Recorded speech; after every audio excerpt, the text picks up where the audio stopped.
Smear living here again. Another No Time podcast. I want to just kind of shoot from the hip. The topic that's kind of sitting in my mind is transformation. Transformation of consciousness, transformation of humanity, transformation of spirituality, of intelligence, technology. It's going on.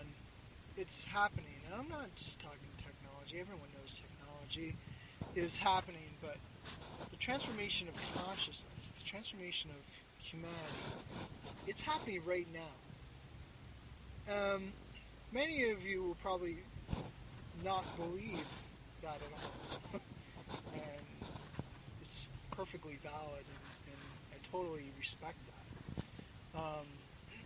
Matter of fact, I kind of expect it, because there's so much stuff going on in the world.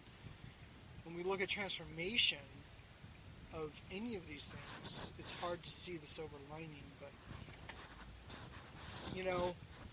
through the course of my life and what I've seen, which, is minimal compared to so many people out there, there's been bursts of hope popping up everywhere.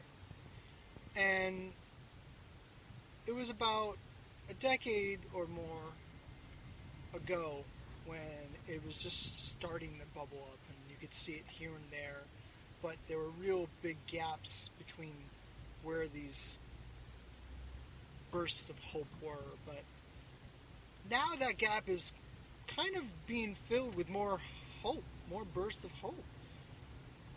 It almost seems like everywhere you look, there's a solution already there. But it's so much easier not to find that because we're so engulfed in the problem, whatever issue is plaguing us, whether it be in our life or in the world. And we focus on that, like,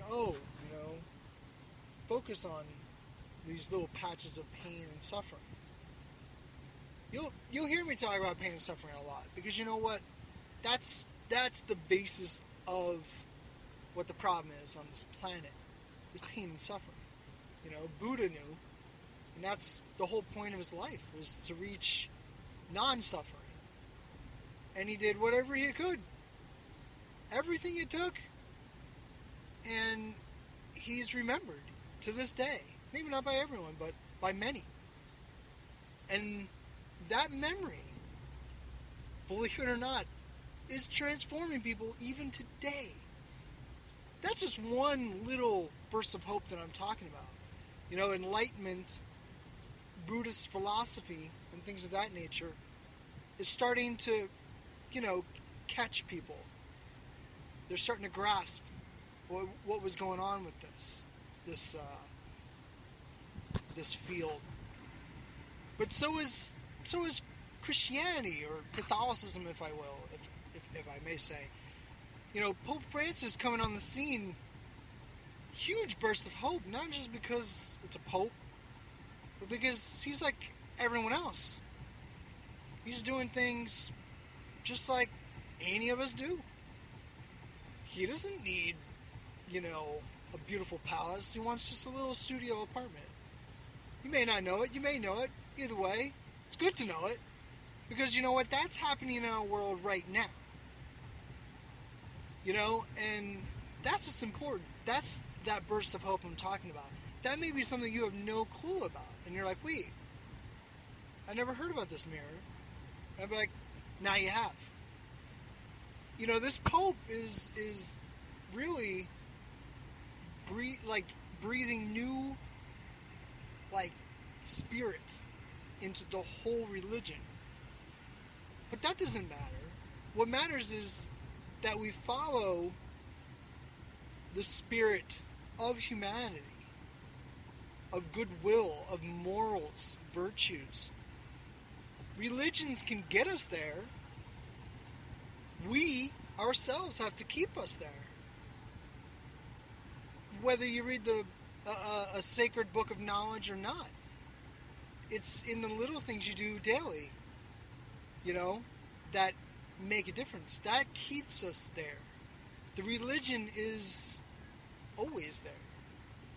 Probably always will be there. But we bringing that religion or finding that religion within our own heart, within our own soul, that keeps us there. We are the church.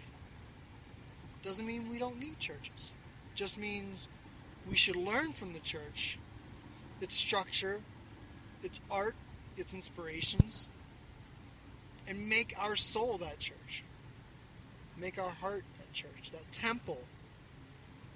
Because it's not about Christianity, it's not about Judaism, it's not about many of the beautiful religions that are out there.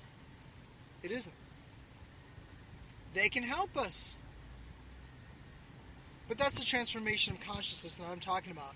The fact that I can sit here and tell you what my heart has yearned to tell the world for years. That's a transformation of consciousness, because now I'm reaching out into the world. No one may ever listen to this podcast. I do admit this is a little longer than my normal podcast, but like I said, I'm shooting from the hip here. But this podcast might not go anywhere. It may just sit on my website, and I'm the only one that ever heard it because I said it, into a recorder. But I know in my heart that my intention, my spirit infused inside of this podcast, that is what's reaching the world right now. Because we are a reflection of the truth. But we wear a different costume by choice. But if we wore our true body, then we would be nothing less than truth, love, joy, soul, and spirit. And so that's what I'm talking about. Mere living represents living that truth as the reflection of that truth. Seeing that reflection of truth within you. The one at home listening to this, the one driving listening to this. You are a reflection of that truth. You are a reflection of this transformation of consciousness. You are now participating in the transformation of consciousness through a podcast that is about transformation of consciousness. It's a mystery how it works, but it does. And it keeps going.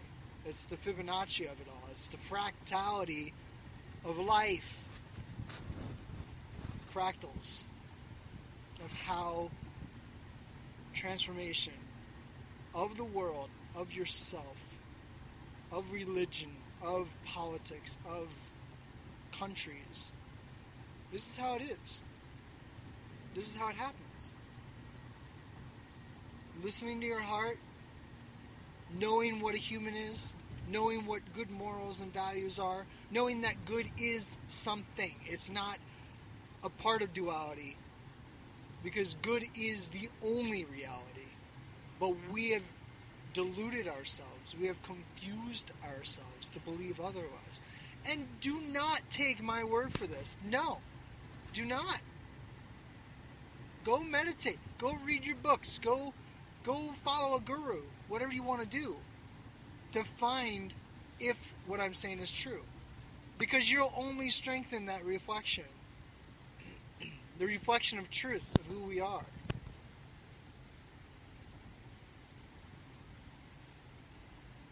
There's nothing to fear but fear itself, right? But isn't fear a word? Isn't fear something that becomes a perception from a word?